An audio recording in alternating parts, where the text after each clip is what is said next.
အမလေးလောက်ကြပါအောင်ဗျာလောက်ကြပါအောင်ခွေးကြီးကပြေးလိုက်ပြီးတော့ကြိုက်တော့မယ်ဗျာကြိုက်တော့မယ်ဗျာကဲကြပါအောင်ဗျာတနေ့တွင်စကားတောင်စားသည်အကြံတစ်ခုဖြစ်ပေါ်လာလေသည်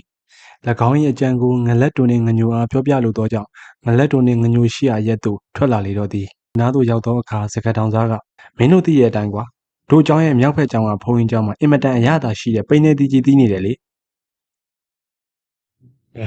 ဘာလဲကွာပိနေတီစားရအောင်ကြံမလို့လားအဲ့ဒီဘုံကြီးကအပေါက်ကလည်းစိုးတယ်နော်မင်းကက်စီကလည်းနဲသမားသူ့ပစ္စည်းဆိုတထိုးတထွာတောင်ပေးတာမဟုတ်ဘူးကွာပိနေတီဆိုရင်တော့ဝေးရောပေါ့စကားတောင်စားကြီးမင်းရလေကွာလူကျန်ထရန်တော့ဟိုတင်းဖြစ်သေးတာပဲကွာငါမရရအောင်ကြံပေးပါမယ်ရရင်တော့ငါ့ကိုလည်းကျွေးရမယ်နော်ဟဲ့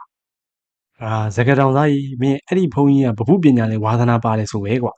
သူ့ရဲ့လှေကားပေါ်မှာခွေးရုပ်ကြီးတစ်ရုပ်ထုထားတယ်တဲ့ဘာရင်ဘယ်ကမလဲငလက်တို့ရ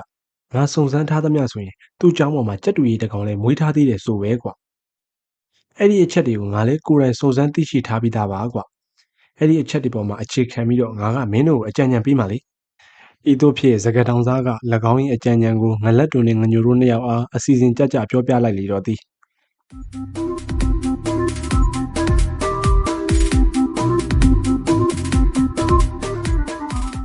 ဤသို့ဖြင့်နောက်တစ်နေ့တွင်အစီအစဉ်အတိုင်းငလက်တိုနှင့်ငညိုတို့နှစ်ယောက်မှထိုဖုံးကျောင်းသို့ထွက်လာကြလေတော့သည်